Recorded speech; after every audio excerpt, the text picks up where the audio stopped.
आप देख रहे हैं इंडिया खबर 18, हमेशा सच्चाई के साथ। वेयर हाउस के बाथरूम में छुपा कर रखे थे बारदाने। जानकारी मिलते ही थाना प्रभारी ने ताला खोलकर बारदाने किया वितरित। बंद कमरे के अंदर हजारों की संख्या में थे बारदाने। गेहूं खरीदी तुलाई में भी चल रही कमीशनखोरी। गेहूं खरीदी केंद्र आदि गाँव का है पूरा मामला। शासन प्रशासन 40 लाख दावे करे, परंतु पूरा सिस्टम सरकारी नुमाइंदे इनको लीते लगा रही हैं।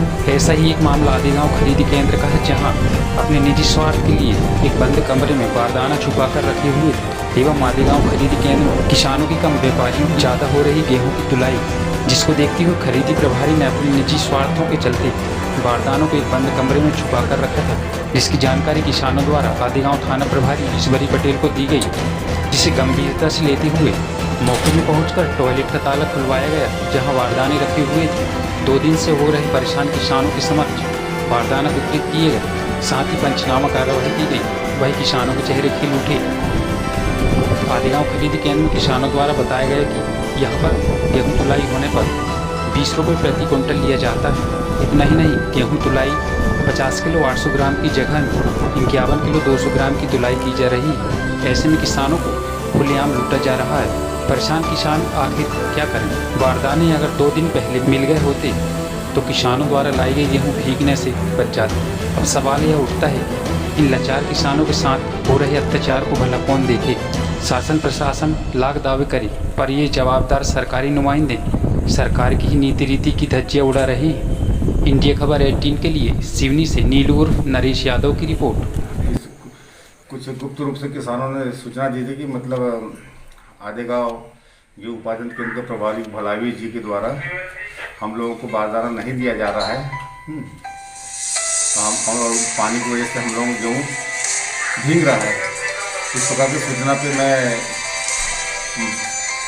आधे गाँव उत्पादन केंद्र गया हुआ था। वहाँ पे मौके पे भलावी जी तो नहीं मिले थे।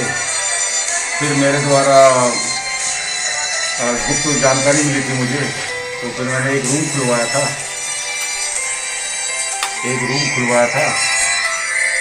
रूम खुलवाने पे रूम का ताला खुलवाया गया उसी से, भलावी जी से। तो रूम के अंदर में लगभग 1000 बोरी से ऊपर लगभग पाई गई थी। तो जो दुखी किसान थे, तो मौके पे किसानों को जैसी आवश्यकता थी, जिसके पास जितना गेहूं था उस हिसाब से उनको डिस्ट्रीब्यूट किया गया बोरियां। उसमें क्या कार्रवाई की गई सर? हमने एक मौके पे पंचनामा कार्रवाई की है, पंचनामा तैयार की है, ताकि हम लोग जो डिस्ट्रीब्यूट किए बोरी वहाँ पाई गई, इसका पंचनामा बनाया है। तो वो प्राकृतिक आपदा है, इसमें तो कोई पता क्या आती नहीं।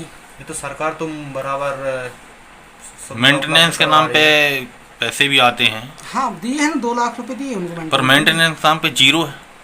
नहीं, ऐसा नहीं है। वो क्या है, बारिश हो गई अचानक आ गई। और जिस तरीके से किसान आज परेशान हो रहे थे बारदाना को लेकर, और आधे गाँव थाना प्रभारी ने आके एक बंद कमरे में से हजारों बारदाने निकाले, उस पर क्या कहना चाहेंगे आप?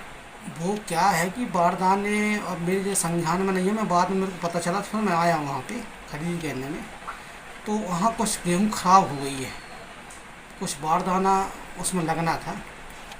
मैंने सब प्रभारी द्वारा मेरे को बताया गया। इंद्र कुमार, कहाँ से आए आप? आपकी गेहूँ तुल चुकी है? गेहूँ तुल चुकी है? गेहूँ तुल भी गई और सिल भी गई, 2-4-6 बोरी घर रह गई। अच्छा, आपने तुलाई का पैसा दिया है क्या? हाँ, दिया था सर। कितना दिया है? 750। अच्छा, 750 रुपये। अच्छा, कितने मांगा था आपसे ये पैसे? कितने मांगा था पैसे ये? 20 रुपया कुंटल। 20 रुपये कुंटल। अच्छा, आपको मालूम है कि पैसे नहीं लगते इसके? नहीं, हमें नहीं है मालूम। अच्छा, तुलाई में भर्ती कितनी की गई थी गेहूँ की? 51 किलो। 200। 51-200। आपने इसका विरोध नहीं किया? हाँ सर, भाई जितनी लग रहा हो तो आपको पता है 50-200 तोलना होता है? हमें नहीं मालूम। हम लोग भैया तो सभी लगते हैं।